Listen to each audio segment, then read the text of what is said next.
오, 굿샷! 오! 언니는 그새 실력이 더 늘었네. 아유, 뭘 이 정도 가지고. 지난주보다도 훨씬 잘 치시는데요.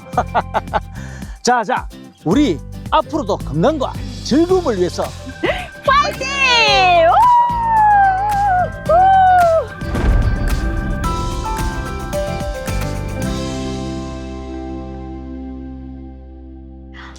회장님 오늘 하실 말씀 있으시다고? 예, 가을에 로이어 시장배 파크 골프 대회가 있는 거 다 아시죠? 우리 동호회도 참가를 좀 해볼까 하는데 회원들 생각은 좀 어떠신지 하고요. 너무 좋죠. 요즘 파크 골프가 붐이라 그런지 상금도 쏠쏠하던데 저희도 당연히 출전해야죠. 영미 회원님은요? 저도 좋습니다. 자, 그럼 제가 대표로 해서 참가 신청서를 내도록 하겠습니다. 네. 네.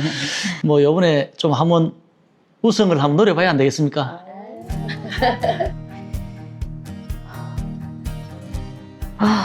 대회 나간다는데 그래도 내가 순위권 안에는 들어야지. 아자, 나영미 우승 가보자. 동호회 활동이지만 욕심이 생기죠.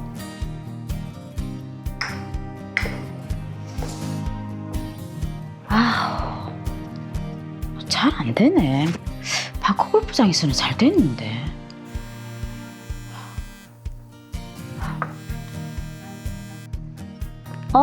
춘자 씨 어쩐 일로? 예, 언니. 우리 대회 나가는 것 때문에 연습장 가서 좀 더 해보면 어떨까 하고요. 그러면 좋죠. 내가 회장님한테 한번 얘기해 볼게요. 네. 예. 연습 중이지. 대회 준비도 겸해서 연습 횟수를 좀 늘렸으면 하신다고요? 네. 기왕하는 거 제대로 준비해 보려고요. 좋습니다. 그런데 파크 골프장 사용료가 만만치 않아서. 그러면 대회에 나갈 때까지만 동호 회비를 좀 올리면 어떨까요? 그 참가하는 선수들에게 연습 비용을 좀 더 걷는 방법이 좋지 않을까요? 연습 횟수에 따라서 비용을 차등해서 특가 형식으로 받는 거죠. 그것도 좋은 생각이네요. 자, 그러면 여러 가지 안이 나왔으니까 저도 좀 고민을 해보고 회원분들의 표결을 받아보도록 하겠습니다. 네. 네.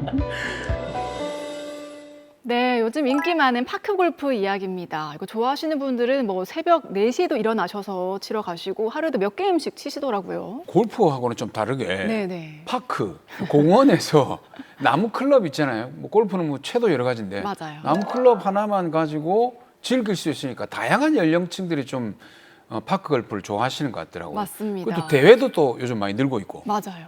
자, 변호사님들은 좀 파크 골프를 즐기시는지 궁금한데 어떠세요, 최재현 변호사님? 저는 일반 골프는 좀 접할 기회가 좀 사실 있는 편인데 파크 골프는 아직은 접해보지를 못했습니다. 근데 이제 주변을 보면은 좀 사실 많이 하시더라고요.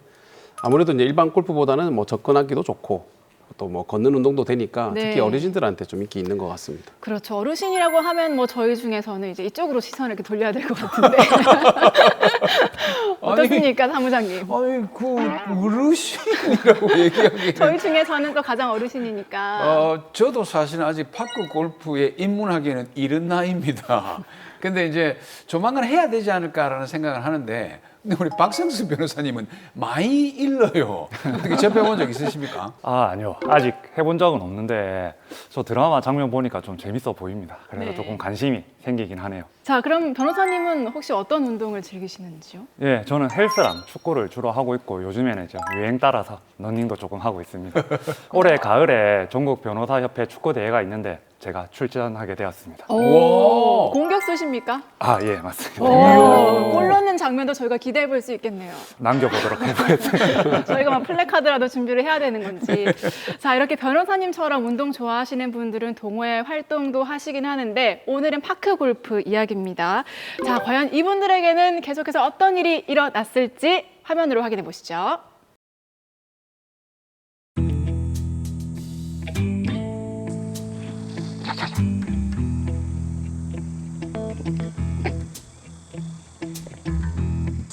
회장님, 아직 개장 전인 것 같은데요?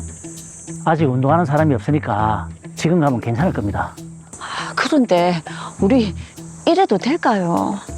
아무리 의논을 해봐도 그놈의 돈이 걸린 문제라서 그런지 의견이 합쳐지질 않으니 이 방법밖에 없죠. 조심 얼른 치고 나옵시다. 예. 자자, 조심조심 따라오이소. 정말 열정이 대단하시네요. 근데 저건 도둑 골프 아닙니까?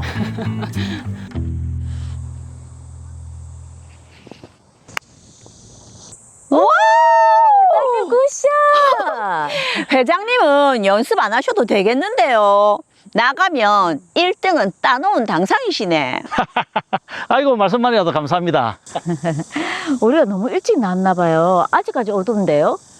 관리 직원도 아직 안 나온 것 같고. 자자, 우리 이럴 때 한 게임이라도 더 쳐봅시다. 네. 영미 의원님, 한번 쳐보세요.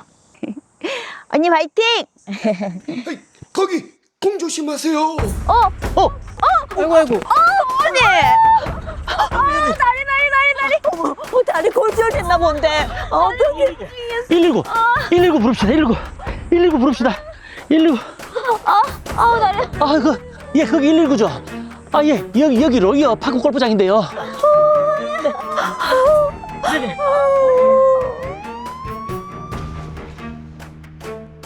문도 안 열었는데 사람이 필드에서 다치는 사고가 났다고요? 아니, 문 단속을 어떻게 한 겁니까? 일단 알겠습니다. 아니, 개장도 안 한 새벽 시간에 동호회 사람들이 거기는 왜 들어와가지고는.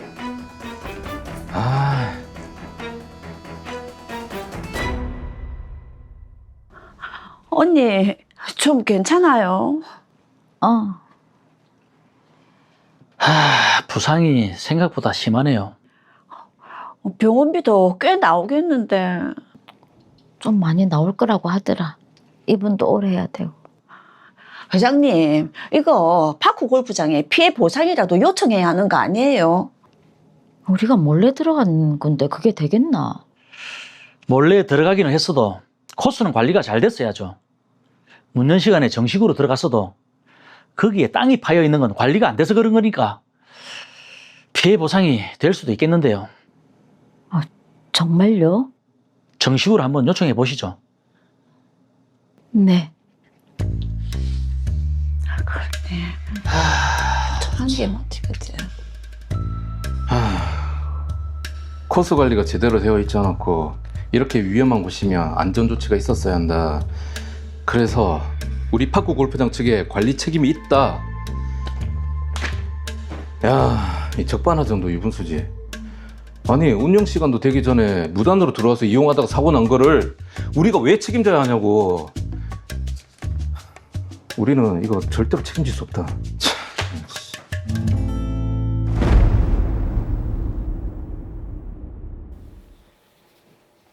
네, 파크 골프 대회를 앞두고 연습 좀 해보려다가 일이 좀 커져버렸습니다. 자, 최재현 변호사님. 자, 일단 이게 법적으로 누구에게 책임이 있느냐, 이게 좀 중요한 문제가 될 것 같아요. 네, 뭐 이번 사건에서는 우선 책임의 주체를 한 구분을 좀 해봤으면 합니다. 이제 세 분류 정도로 구분하면 될 것 같은데요. 첫째는 다친 그 나영미 씨 본인의 어떤 과실을 조금 살펴봐야 될 것 같고, 둘째는 이제 뒤에서 공을 친 타구자의 어떤 주의무 위반이나 뭐 책임이 있는지를 봐야 될 것 같고요. 셋째는 파크 골프장 운영자의 뭐 시설 관리 책임을 뭐 둘 수 있겠습니다. 네. 결국 어느 한 사람이 뭐 100% 잘못인지 아닌지 뭐 이런 것들은 사실 예견하고 피할 수 있었느냐를 따져서 책임을 나누게 될 것으로 보입니다. 자, 그럼 하나씩 따져보도록 하겠습니다. 우선의 피해자인 나영미 씨도 책임을 져야 하나 보네요. 네, 사실 이번 사례에서는 피해자에게 가장 큰 과실, 상당한 과실이 인정될 가능성이 높습니다. 우선 나영미 씨는 운영 시간 전이라는 사실을 알면서도 무단으로 이제 골프장에 들어갔습니다. 그리고 관리 직원도 출근하지 않은 어두운 새벽에 운동도 했고요. 네. 그러니까 정상적인 이용 시간과 방법을 스스로 이제 벗어난 거죠. 그러니까 손해배상 법리에 비춰보면 피해자에게도 사고 발생이나 손해 확대에 잘못이 있으면 그만큼의 배상액을 상계하게 되어 있습니다.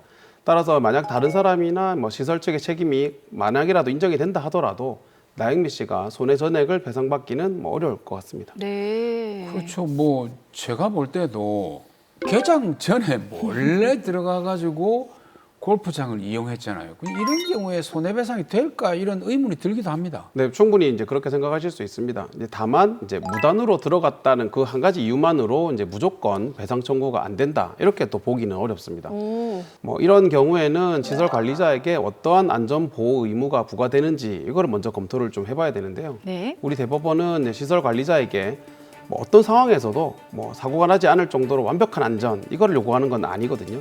그래서 이제 사람들이 상식적이고 정상적인 방법으로 시설을 이용할 것을 전제로 한 안정성 이거를 요구는 하고 있습니다. 그래서 이제 개장 전에 무단 출입을 해서 운영자가 통상 예견하기 어려운 방식으로 이용하다가 사고가 났다. 네. 이러면 운영자에게는 애초부터 관리상 하자는 없다 이렇게 판단될 가능성이 있습니다. 그런데 반대로 땅이 이제 크게 좀 파여 있고 그게 뭐 정상 운영 시간에도 이용객에게 굉장히 위험한 상태로 지속이 되어 있었다라고 하면 운영자의 책임 일부라도 인정은 될 수도 있다 이렇게 네. 말씀드리겠습니다. 자, 그러니까 이게 자동 면책이 아니라 상황에 따라서 책임 비율이 좀 달라질 수 있다 그런 말씀이시네요. 네, 맞습니다.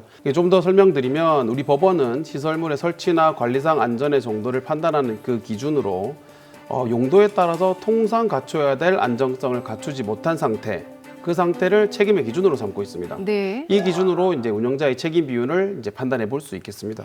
자, 그렇다면 운영자의 책임은 어떻습니까? 저는 사실 뭐 이 사건 보면서 이게 운영자가 좀 책임을 져야 할 사안인가 의문이 네. 들긴 했습니다. 여기서 이제 운영자의 책임은 결국 그 움푹 파인 곳이 어느 정도로 위험했는지 그리고 언제부터 그런 상태가 뭐 노출되고 유지가 되었었는지 이걸 좀 살펴봐야 될 것 같고요. 뭐 조그만 잔디의 굴곡 정도라면 야외 운동 시설 특성상 뭐 곧바로 뭐 하자로 보기는 당연히 어려울 것 같고요. 네. 네, 다만 이제 발을 헛디뎌 가지고 골절될 정도로 깊게 파여 있고 또 그게 상당 기간 계속 방치가 되어 있고 정상 운영 시간에도 이용객이 밟으면 당연히 다칠 수 있는 어떤 네네. 그런 가능성이 높았다면 운영자는 이를 이제 보수를 하거나 또는 안전 표지를 내두거나 통제 조치를 해놨어야 된다. 그러니까 이제 그런 부분이 과실로 인정될 수는 있습니다. 그런 부분이 과실로 인정된다면 운영자인 오중석 씨가 책임질 부분이 좀 있다 이 말씀인가요? 네, 뭐 그렇습니다. 이제 다만 이 가능성을 말씀을 드린 거고 이제 말씀드린 대로 이제 이번 사고는 개장 전 무단 출입이라는 아주 특수한 사정이 있기 때문에 시설에 하자가 있었다는 이유만으로 운영자가 다 책임지는 건 아니고요. 위험의 예견 가능성, 회피 가능성 이런 것들을 따져가지고 운영자의 책임이 뭐 인정이 될 텐데 사실 굉장히 미미하거나 경미한 수준 정도일 것 같다라고 말씀드리겠습니다. 네. 자, 그런데 지금 동호회에서도 좀 일부 책임을 져야 하지 않을까라는 생각이 드는 게 대회 앞두고 연습하면서 비용을 좀 줄여보려고 좀 회장 주도로 아주 조직적으로 좀 무단 출입을 한 네. 거지 않습니까? 네, 사실 이런 경우에 이제 기사가 나가면 동호회가 가장 크게 욕을 먹게 되어 있습니다. 네네. 네, 그러나 이제 단순히 이제 회원들이 함께 갔다는 이유만으로 동호회 자체가 책임을 지는 건 아닙니다. 이제 이런 친목 동호회는 별도의 법인이 아닌 경우가 많고 실제로 위험한 행동을 한 사람이 누군지 그걸 구체적으로 좀 따져야 될 수 있습니다. 이번 사례의 경우에는 회장이 개장 전이라는 사실을 알면서도 야 괜찮으니까 들어가자 하면서 이제 무단 출입을 좀 적극적으로 주도하거나 종용을 했다. 그러면 그 행위가 사고 발생에 영향을 미쳤고 그 정도에 따라서 회장 개인에게도 불법행위 책임이 어느 정도 인정될 수 있다 이렇게 보고요. 그럼에도 불구하고 피해자 역시 이제 무단 출입이라는 사실을 알고 네. 자발적으로 참여했기 때문에 실제 책임을 판단할 때는 피해자 본인의 과실이 가장 크게 반영될 것 같습니다. 네, 아무래도 뭐 상황 판단이 충분히 가능한 성인이니까요. 그렇죠. 그럼요. 예.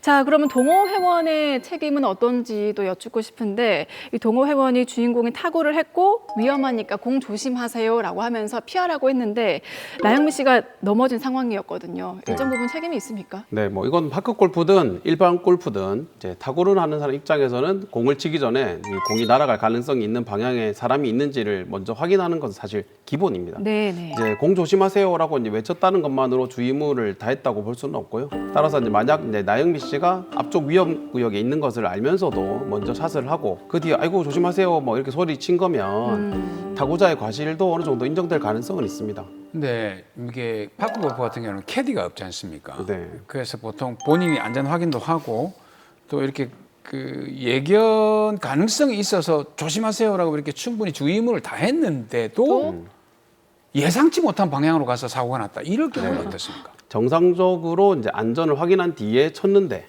전혀 예상하기 어려운 방향으로 공이 갔고 그 즉시 경고까지 했다. 이러면 이제 책임은 사실 뭐 거의 없거나 낮아질 수 있습니다. 네. 이제 우리 법원도 실제 이제 골프장 사건에서 이제 타구자의 책임을 일률적으로 인정하지는 않고요.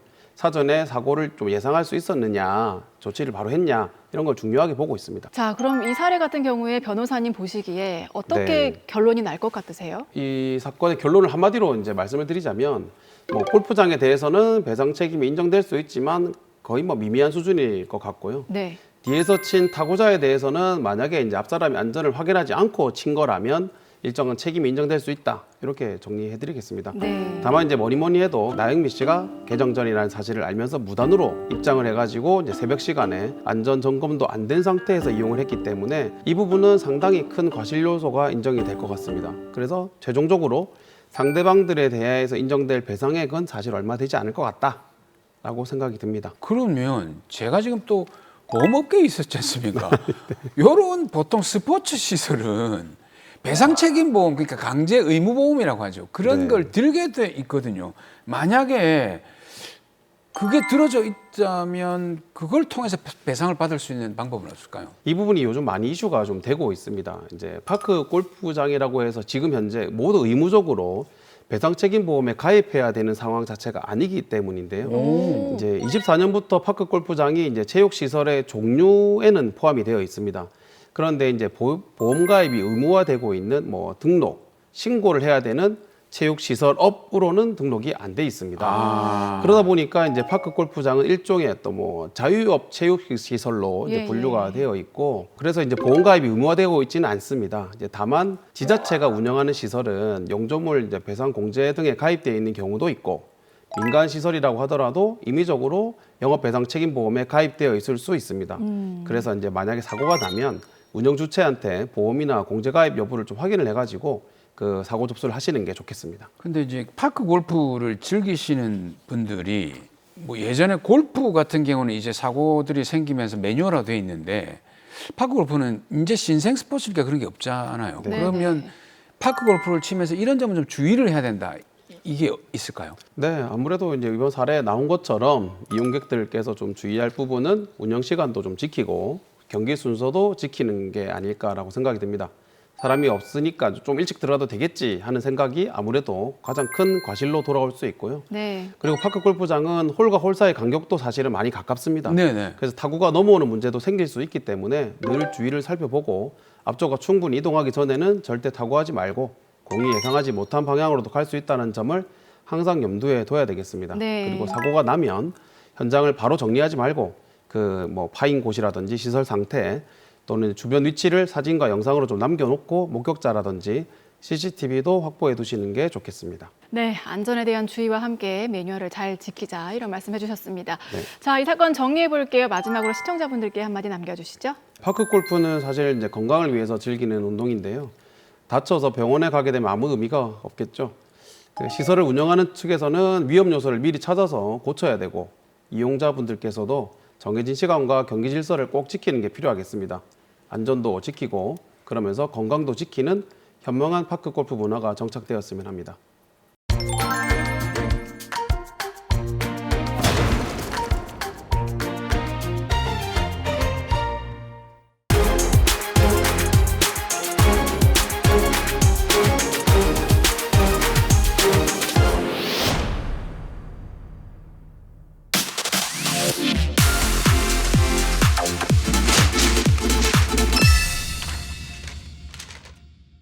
네, 살다 보면 고민하게 되는 법과 상식, 그 미묘한 차이를 OX 법정에서 파헤쳐 보겠습니다.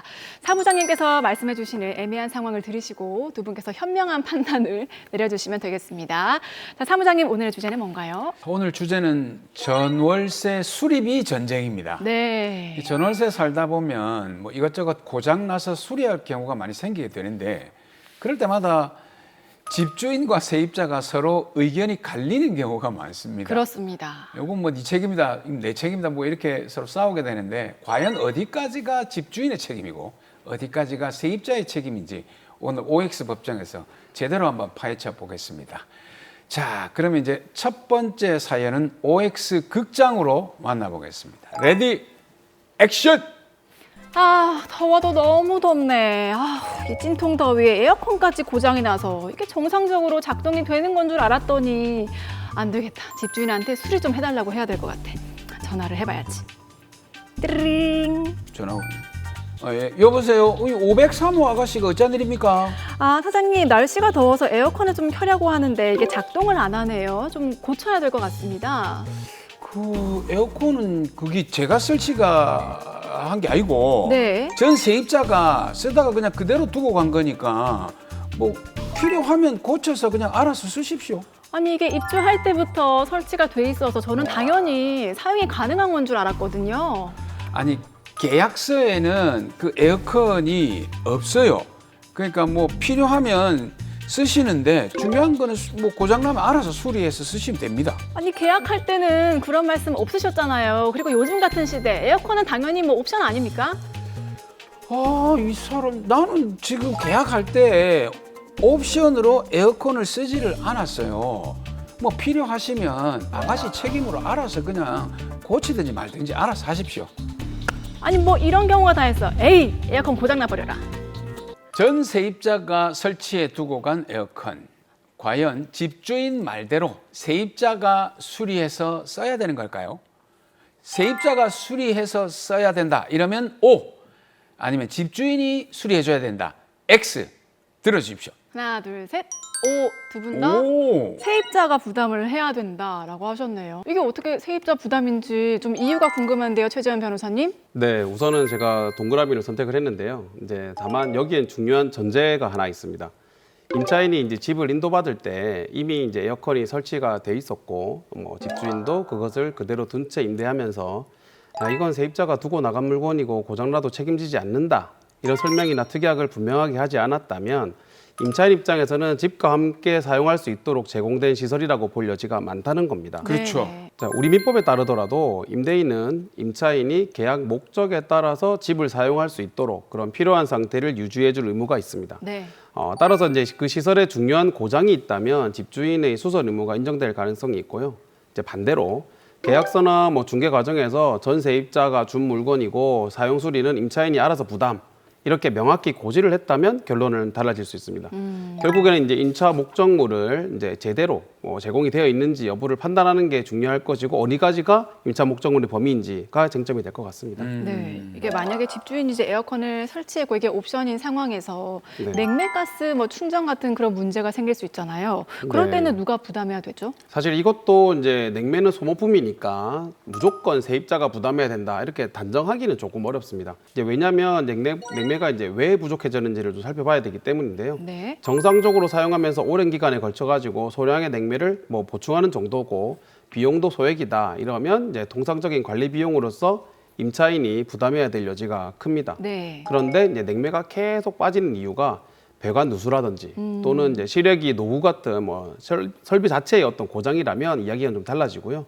그런 경우에는 단순 냉매 충전이 아니라 임대 목적물의 수선 문제이기 때문에 이때는 임대인이 책임이 될 가능성도 있습니다. 네, 이번에 두 번째 사연입니다. A씨는 가족과 함께 외출 후 귀가했지만 입주 전부터 있던 도어락이 고장나 집에 들어가지 못하고 있었는데요. 급히 수리기사를 불렀지만 이미 단종된 모델이라 수리가 불가능하다는 진단을 받았습니다. 집에 들어가기 위한 유일한 방법은 도어락을 새 것으로 교체하는 것뿐인데요. 밤늦은 시간이었고 어린 자녀들도 함께 있던 터라 A씨는 집주인에게 미리 연락하지 못한 채 자비로 도어락을 교체했습니다. 다음날 집주인에게 상황을 설명하며 교체 비용을 달라고 했지만 집주인은 사전 협의 없이 마음대로 교체했다며 비용을 지급할 수 없다고 합니다. 과연 집주인에게 도어락 교체 비용을 받을 수 있을까요? 있다면 O, 아니면 X. 하나, 둘, 셋. 오, 두 분 다 O를 선택하셨네요. 이게 집주인과 사전에 도어락 교체에 대해서 상의를 하지 않았지만 그 교체 비용을 받을 수 있다, 이 말씀이신 거죠, 박성수 변호사님? 네, 그렇습니다. 민법 제623조에는 임대인에게 목적물을 임차인에게 인도하고 계약 기간 중 그 사용 수익에 필요한 상태를 유지하게 할 의무를 부과하고 있습니다. 이 의무에는 임차 목적물의 부속, 시설 설비에 대한 수선 의무 역시 포함되고 있습니다. 또한 민법 제626조에 따라 임차인이 임차물의 보존에 관한 필요비를 지출한 때에는 임대인에 대해 그 상한을 청구할 수 있습니다. 따라서 임대인의 시설, 설비에 대한 수선 의무를 임차인이 대신하여 필요비로 지출한 경우에는 임대인에게 그 비용을 청구할 수 있습니다. 자, 그러면 이게 집주인이 수리해 줘야 하는 그 시설에 도어락도 포함이 되나 보네요. 네, 그렇습니다. 네. 도어락은 건물 출입을 위한 핵심 시설로 출입 보안과 직결되기 때문에 도어락이 고장 난다면 출입이 곤란하거나 안전상 문제가 발생하기 때문에 임대차 목적물을 사용 수익에 필요한 상태가 훼손된 것으로 볼 수 있습니다. 따라서 도어락의 수리 및 교체는 임대인의 수선 의무 범위에 해당한다고 볼 수 있습니다. 네. 다만 도어락 수리가 아닌 교체가 필요했는지는 문제가 될 수 있기 때문에 임대인과 협의한 이후 교체를 진행하는 것이 좋긴 하나 이 사연의 경우 기사로부터 수리가 불가능하다는 진단을 받았고 밤늦은 시간에 어린 자녀들이 있었던 상황이기 때문에 충분히 임대인에 대해 비용 청구가 가능할 것으로 보여집니다. 고장 날 때마다 임대인하고 계속해서 이렇게 연락을 해가지고 맞아요. 협의를 해야 되는지 이게 참 네. 귀찮은 작업인데 반드시 그렇게 해야 되는 겁니까? 네, 이제 법적으로 모든 수리에 반드시 뭐 사전 동의를 받아야 된다, 뭐 그렇게 해석할 수는 없고요. 하지만 이제 가능하면 먼저 연락하고 협의하는 것이 안전하고 뭐 입증 과정에서도 뭐 유리하다 이런 말씀을 드리는 겁니다. 이제 박성수 변호사님께서 말씀 주신 것처럼 임차인이 임차물을 보존하기 위해서 필요한 비용을 지불을 하면 임대인에게 그 상환을 청구할 수가 있게 되어 있거든요. 이제 다만 그 수리가 필요한 사실을 알게 되면 임대인에게 지체 없이 알려야 할 의무도 이제 민법상 인정이 됩니다. 네. 그래서 이제 통지를 하라고 말씀을 드리는 거고, 다만 이제 뭐 수도가 터졌다든지 아니면 밤중에 도어락이 고장 나가지고 어린 자녀들하고 집에도 못 들어가게 됐다, 이런 경우처럼 뭐 긴급한 상황이라면 필요한 조치를 먼저 하고 나중에 비용을 청구할 수도 있습니다. 이제 다만 이제 그런 경우라고 하더라도 이제 뭐 고장 사진이라든지 수리 기사의 어떤 진단 내용이라든지 또 영수증, 또 집주인에게 연락을 하려고 했던 사정, 뭐 기록, 이런 것들은 좀 남겨놓는 게 좋습니다. 이제 그래야 이제 정말 필요한 수리였는지, 그리고 또 비용이 적절했는지 뭐 이런 것들도 증명할 수 있습니다. 자, 이게 고장 날 때마다 연락을 하면 마치 이제 내가 잘못 써서 그러니까요. 고장이 난 것처럼 보일까 봐 맞아요. 연락을 주저하실 수도 있는데 그 연락이 합당한 권리라는 거 여러분 잊지 마시기 바랍니다. 자, 다음 사연도 있습니까? 세 번째 사연입니다. B 씨는 얼마 전 3년 동안 살던 전셋집에서 이사를 나왔습니다. 그런데 며칠 뒤 집주인에게 연락이 왔는데요. 벽지가 너무 더러워져서 새로 도배를 했다며 도배 비용 60만 원을 요구했습니다. 하지만 B 씨는 벽지를 찢은 적도 없고 못을 박거나 벽을 훼손한 적도 없었는데요. 3년 동안 살면서 생긴 약간의 생활 얼룩과 변색 정도만 있었을 뿐입니다. 집주인은 새 세입자를 받으려면 도배를 해야 하니까 세입자가 비용을 부담하는 게 맞다라고 주장하고 있습니다. 과연 집주인에게 이 도배 비용을 줘야 할까요? 그렇다면 O, 아니면 X. X. 사람이 살다 보면은 당연히 뭐 생활 얼룩이나 변색이 생기기 마련인데 이 비용을, 도배 비용을 세입자에게 부담하는 것은 합당하지 않은 것 같습니다. 그렇죠? 나쁜 사람 같아요. 아, 그렇죠. 네. 자, 변호사님, 도배 비용을 안 줘도 네. 되는 겁니까? 일반적으로 임차인이 집을 돌려줄 때 원상 회복 의무가 있다고 하더라도 3년 동안 살았던 흔적까지 모두 다 뭐 새 것으로 만들어 놓고 나가야 된다, 이런 뜻은 아닙니다. 그렇죠. 그 말씀 주신 요 사례는 벽지를 찢거나 뭐 낙서를 하거나 못을 과도하게 박은 뭐 그런 게 아니라 네. 정상적으로 3년간 생활하면서 생긴 얼룩, 그리고 자연스러운 변색 정도니까요. 이런 것은 일반적으로 통상에 사용에 따른 손상과 마모로 볼 가능성이 높고, 특별한 뭐 약정이나 사정이 없다면 임대인이 부담하는 것이 원칙입니다. 자, 반대로 이제 도배 비용을 임차인에게 청구하거나 아니면 보증금에서 조금 제한하는 그런 경우도 있을 것 같은데요. 어떻습니까? 네, 이제 반대로 이제 세입자의 고의나 과실 때문에 통상의 사용 범위를 넘어서 벽지가 많이 훼손이 됐다, 이러면 뭐 비용을 청구할 수도 있겠습니다. 뭐 예를 들어 가지고 아이가 낙서를 좀 벽에 심하게 했다든지, 네. 또는 반려동물이 이제 벽을 막 심하게 긁어놨다든지, 또는 흡연 때문에 특정 벽지에 심한 변색이나 냄새가 많이 배어 있다든지 하는 경우가 뭐 대표적입니다. 또 임대차 계약을 할 때 뭐 특정한 원상회복의 범위를 구체적으로 이미 정했던 특약이 있다라고 하면 그 내용도 봐야 되고요. 그리고 이렇게 이제 도배 비용을 청구할 수 있는 경우라고 전제를 하더라도 뭐 집 전체를 뭐 최고급 벽지로 도배할 비용을 전부 다 달라, 뭐 이렇게 할 수 있는 건 아니고요. 네, 실제 훼손 범위도 따져야 되고 통상적인 도배 비용의 정도 수준에서 복구비가 정해지게 될 겁니다. 그렇죠. 뭐 이태리 벽지로 바꾸라는 것도 아니니까. 그건 아니죠. 나쁜 그죠? 사람. 근데 사실 전 또 요거 보면서 느낀 게 뭐냐면 집주인들이 항상 하는 말이 있습니다. 나갈 때 원상 복구하고 나가십시오. 네네. 도대체 이 원상 회복이라는 게 그 범위가 어디까지인지 그걸 좀 말씀해 주십시오. 네, 임차인의 원상 회복 의무는 임대차가 종료될 때 임차 목적물을 임차 당시 상태에 가깝게 되돌려 반환할 의무를 말합니다. 실제로는 사회통념상 통상적인 사용 후에도 남는 통상손모, 노후화까지 모두 부담하는 것은 아닙니다. 통상손모나 자연적 마모, 감가상각의 정도를 넘지 않는 손상은 임차인의 기책 사유가 없는 것으로 보아 원상회복 의무의 범위에서 제외가 됩니다. 네. 따라서 임차인의 원상회복 의무는 통상의 사용으로 인한 노후, 마모는 제외하고 임차인의 기책으로 생긴 훼손이나 계약상 특별히 약정된 범위의 변경 부분을 복구하는 의무로 정리할 수가 있습니다. 자, 집주인과 세입자 간의 이런 이제 수리 비용으로 인해서 생기는 다툼 좀 줄이기 위해서 어떤 점을 좀 준비할 수 있을까요? 대비할 수 있을까요? 무엇보다 계약서에 특약 사항으로 수선 책임 범위를 명확하게 기재하는 것이 좋습니다. 통상송모는 임대인이 부담한다라는 문구가 명시적으로 들어간다면 분쟁의 소지가 적을 것입니다. 통상송모나 임차인의 가시를 확인하기 위해 입주 전이나 입주하는 날에 집 전체를 사진이나 동영상으로 찍어두고 퇴실 시에도 사진이나 동영상을 찍어두거나 임대인과 함께 현장 확인을 하는 것이 좋습니다. 네. 임대인에게 이제 목적물을 확인했다라는 확인서나 대화 내역을 남겨두는 것 역시 좋을 것입니다. 네, 전월세 수리비 분쟁 알아봤습니다. 더 로이어 OX 법정 함께 하셨고요. 저희는 계속해서 다음 사건 만나보겠습니다.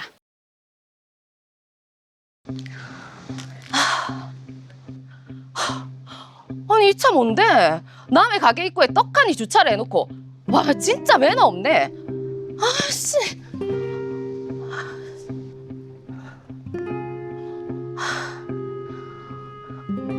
아, 전화도 안 받노. 아씨. 아이씨.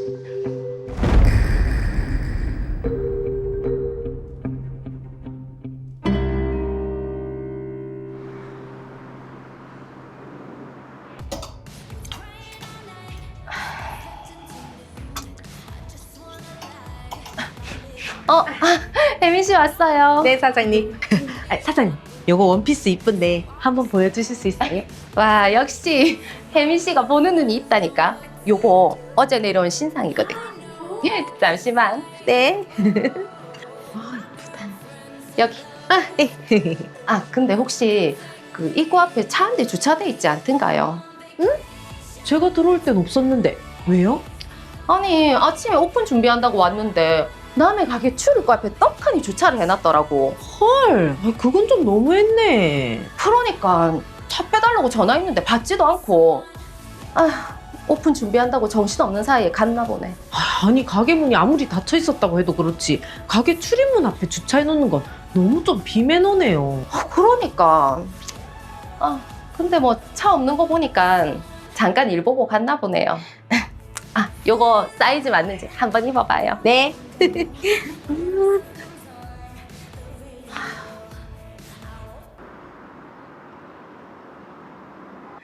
아휴, 오늘 내려온 신상은 마네킹에 딱 DP 해놔야지.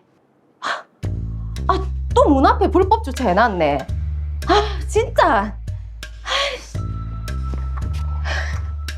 아, 이거 저번에 그 차 같은데. 저 혹시 이 차 주인이세요? 예. 남의 가게 출입구 앞에 주차를 해놓으면 어떡합니까? 아, 예. 그 뭐 잠시 뭐 좀 산다고. 뭐 이제 갈 겁니다. 장사 방해되니까 여기다가 주차하지 마세요. 예, 예.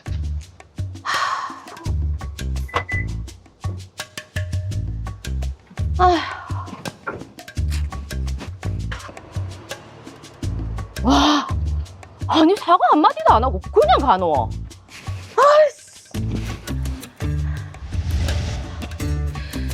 하지만 그 사람은 몇 번이나 옷가게 출입구 앞에 불법 주차를 했습니다. 짜증나 진짜.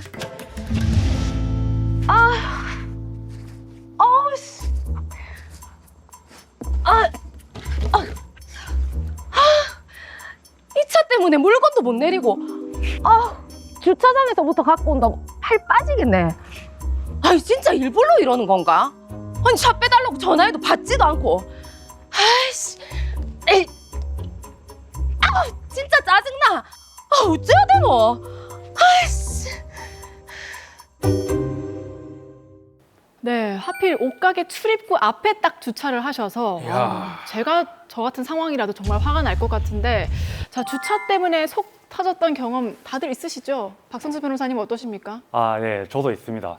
그 법원 주차장에 주차를 해놓고 이제 재판을 다녀왔는데 이중주차로 제 차를 막고 있어서 나가지도 못하고 법원에 갇혀 있었던 적이 있습니다. 또 전화번호가 있어서 계속 전화를 했는데도 전화를 받지 않으셔서 매우 깝깝한 상황이었어요.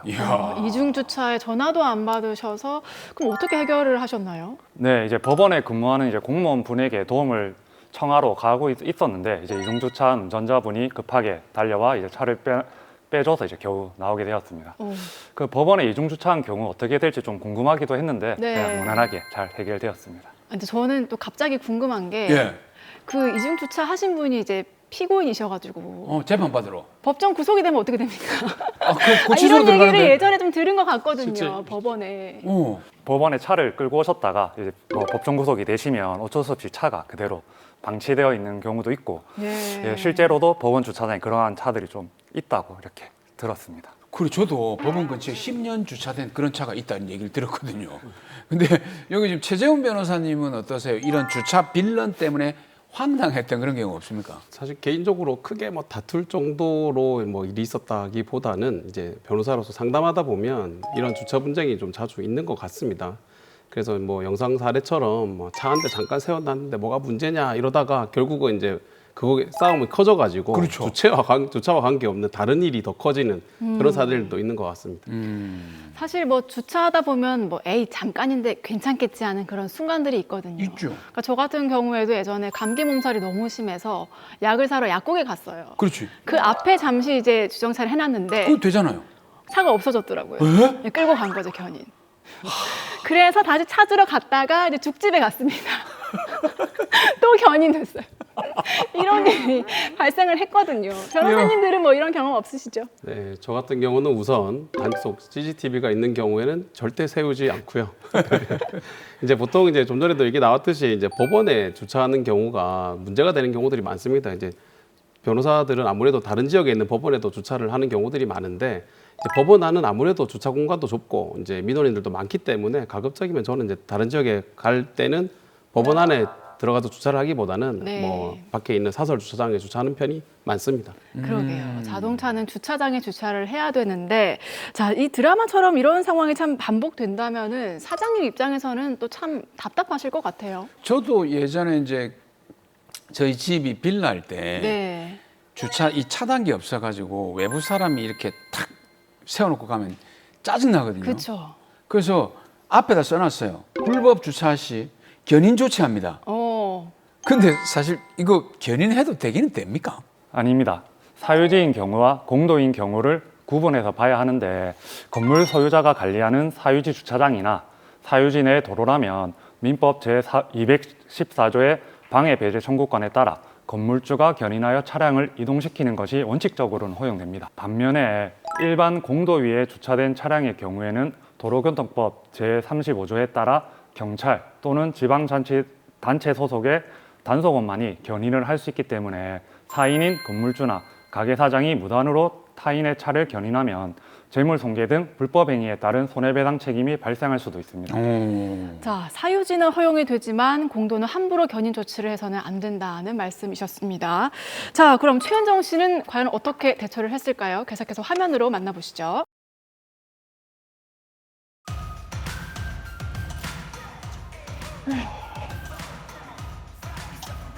아, 사장님, 누가 가게 앞에 차를 대놨던데? 또 불법 주차했네. 저번에 말했던 그 차예요? 맞아요.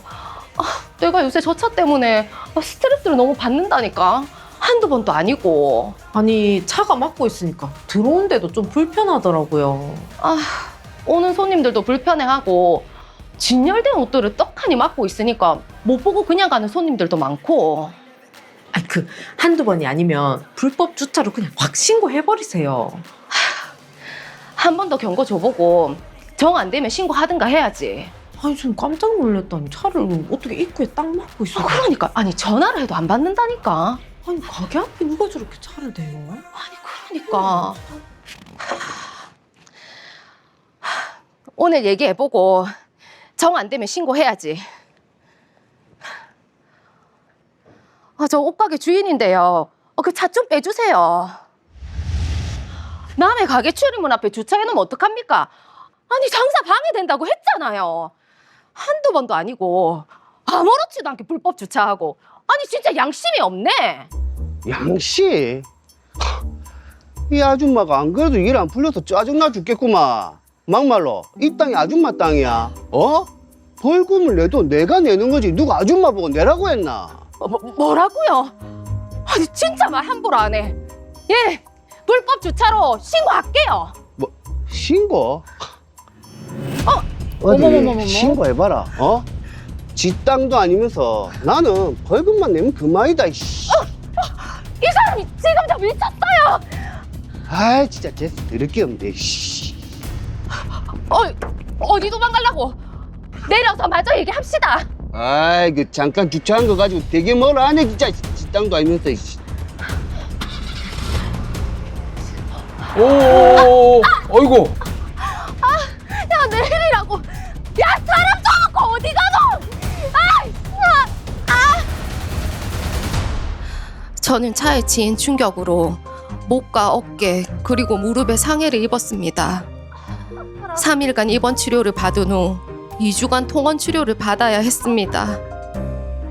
근데 이 인간 고소해서 제대로 처벌받게 할 기다.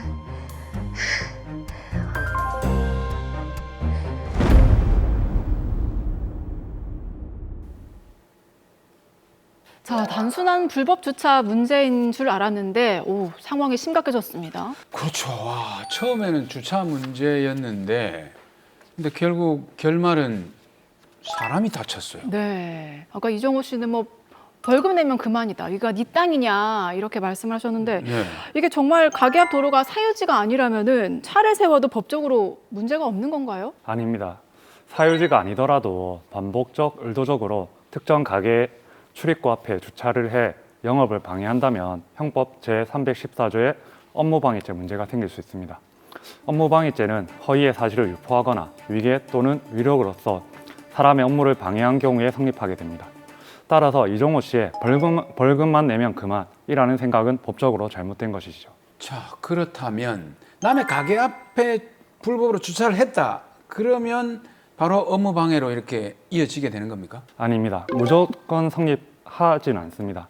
형법 제314조의 업무방해죄가 성립하려면 크게 세 가지를 살펴봐야 합니다. 첫 번째로는 고의성입니다. 단순히 몰라서 한 번 세운 것과 항의를 들은 이후에도 반복적으로 가게 앞을 막은 것은 다르게 평가될 수가 있습니다. 네. 최은정 씨 사례에서처럼 이미 여러 차례 경고를 받았음에도 계속해서 같은 장소에 주차를 하였다면 고의가 인정될 가능성이 매우 높습니다. 네. 첫 번째 조건이 고의성이 있어야 된다는 말씀이시고 또 다른 조건은 어떻게 될까요? 두 번째로는 위력에 해당하는지입니다. 위력은 반드시 업무 종사자에게 직접 가해지는 힘만을 의미하지 않고 사람의 자유의사를 제압하기에 족한 일정한 물적 상태를 만드는 행위도 포함이 됩니다. 따라서 출입구를 물리적으로 막아 손님이 드나들지 못하게 하거나 진열된 상품을 가리는 경우 위력으로 인정될 여지가 있습니다. 실제로 편의점 출입구의 대부분을 차량으로 막아 손님의 통행과 물류 상하차를 어렵게 한 경우 위력이 인정된 사건이 있었습니다. 네, 맞습니다. 드라마에서도 지금 보면 단골 손님이 이정호 씨 차량 때문에 가게에 들어오기가 좀 불편했다라고 얘기를 했고 또 물건도 내리지 못해서 영업에 좀 방해가 된 건데 위력에 해당할 것 같습니다. 마지막 조건은 뭔가요? 예, 마지막으로는 실제 영업 방해 결과입니다. 잠깐 차를 세웠다가 곧바로 이동했다면 방해 정도가 미약하여 결과가 인정되지 않을 수 있지만 반복적으로 가게 운영 시간 내내 출입구를 막아 손님 접근을 차단했다면 방해 결과가 인정될 수 있습니다. 업무 방해는 실제 방해의 결과가 없더라도 위험성이 있으면 성립되기 때문에 실제로 방해의 결과가 발생했다면 당연하게 업무 방해가 성립되게 됩니다. 근데 그렇게 해서 만약에 법적 분쟁이 생기게 되면 이 차된 사람은 뭐 잠깐 된 거다. 나는 뭐 일부러 된 게 아니다. 이렇게 주장을 할 수 있지 않습니까? 이게 반복적이고 상습적인 그런 것이다라는 걸 어떻게 입증하죠? 가장 강력한 증거는 CCTV 영상일 것입니다. 주차, 날짜, 시간, 차량, 번호판이 확인되면 반복성과 고의성을 동시에 입증할 수 있습니다. 오. 여기에 더해 통화 녹음도 역시 중요합니다. 최은정 씨처럼 차를 빼달라고 항의를 하였고 상대방이 벌금 내면 그만이라고 이렇게 답을 한 내용이 녹음이 되어 있다면 고의가 확실하게 됩니다. 네. 또한 매출 장부 및 카드 단말기 내역을 평소 영업일과 주차 방해가 있었던 날로 비교하여 주차 방해로 인한 영업 손실이 자주 발생했다는 사실 역시 입증할 수 있습니다. 마지막으로 주차된 차 때문에 가게에 들어오지 못하고 돌아간 손님의 진술이 있다면 영업 방해 사실을 보강하는 좋은 증거가 될 수 있습니다. 자, 그런 내용을 비춰보면 지금 이정호 씨 같은 경우에도 업무방해죄가 성립할 수 있겠네요. 충분히 성립 가능하다고 보여집니다. 네. 드라마 사례를 보면 최은정 씨가 장사에 방해가 된다고 직접 항의를 하였음에도 반복적으로 같은 장소에 주차를 했습니다. 이미 영업 방해 사실을 인지한 상태에서도 계속 같은 행위를 했다는 것은 고의성이 명확하게 인정되는 것입니다. 그렇죠. 네. 또한 가게 출입구와 진열 상품을 가려 손님의 접근을 반복적으로 막았다는 점에서 위력에 의한 업무방해 요건을 다 갖추었다고 볼 수 있습니다. 자, 그러게요. 이정호 씨가 옷가게 출입구에 상습적으로 주차를 해서 영업에도 좀 손해가 있었는데 손해배상 청구 가능할까요? 형사처벌과는 별개로 민사상 손해배상도 가능합니다. 민법 제750조는 고의 또는 가실로 인한 위협행위로 타인에게 손해를 가한 자는 그 손해를 배상할 책임이 있다고 규정하고 있습니다. 네. 그러므로 이정호 씨의 반복적인 불법 주차로 인해 실제 영업 손해가 발생했다면 불법 행위에 기한 손해배상을 청구할 수 있습니다. 뭐 영업 피해도 있었지만 사실 또 불법 주차로 인해서 정신적인 스트레스가 또 굉장히 컸거든요. 아, 그게 더 커요. 예, 이런 부분에 대해서 위자료 청구도 할 수 있을까요? 사실 이 부분은 단정해서 말씀드리긴 어려운데 대법원은 재산적 손해가 발생한 경우 그로 인한 정신적 고통은 재산적 손해배상으로 회복된다는 원칙을 취하고 있습니다. 네. 즉 일반적으로 불법 주차로 인한 영업 피해에 대한 재산적 손해배상이 인정된다면 그에 따른 정신적 고통 역시 함께 회복된 것으로 보고 있습니다. 대법원이 너무 금전 만능주의에 빠져 있는 게 금융치료. 네. 그러면 만약에 이 정신적인 그 피해 있잖아요. 그걸 별도로 위자료로 받을 수 있는 그런 경우는 어떤 경우가 있죠? 이제 아무래도 재산적 손해배상만으로 회복할 수 없는 특별한 정신적 고통이 있고 상대방이 이를 알았거나 알 수 있었던 경우에는 별도의 위자료 청구도 역시 가능합니다.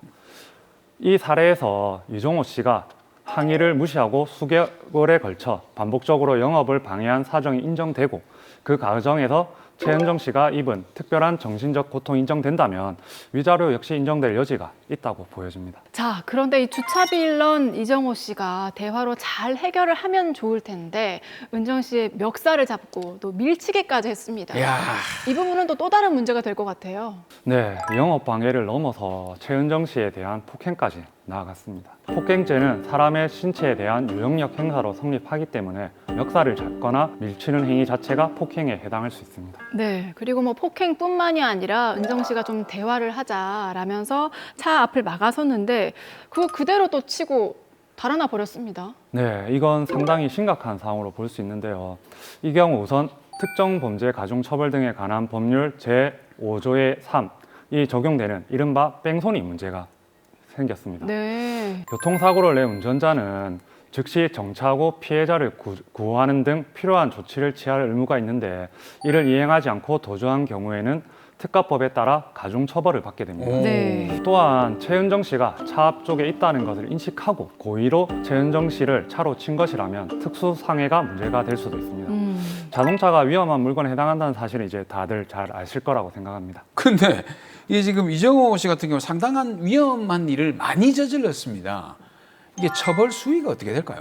네, 이정호 씨에게 성립하는 범죄를 정리하면 첫 번째로 업무방해죄의 경우 5년 이하의 징역 또는 1,500만 원 이하의 벌금, 두 번째 폭행죄의 경우 2년 이하의 징역 또는 500만 원 이하의 벌금, 세 번째로 도주 차량 운전자 가중처벌의 경우에는 1년 이상의 유기징역 또는 500만 원 이상 3천만 원 이하의 벌금에 처할 수 있고요. 네. 만약에 특수상해가 인정된다면 1년 이상 10년 이하의 징역에 처할 수도 있습니다. 네. 이렇게 여러 범죄가 성립하는 경우에는 가장 중한 죄에 정한 장기의 2분의 1까지 가중할 수도 있습니다. 와, 이렇게 불법 주차 때문에 시작된 일이 이 다양한 범죄가 연결이 될 수가 있는 거네요, 보니까. 네. 이거 감정적으로 대응해서는 안 되겠네요. 그렇습니다. 사실 뭐 불법 주차로 인해서 피해 보고 계신 분들 지금 이 시간에도 굉장히 많으실 텐데 이럴 때 좀 어떻게 대처를 하는 게 현명할까요? 운전자와 원만하게 잘 해결된다면 가장 좋겠으나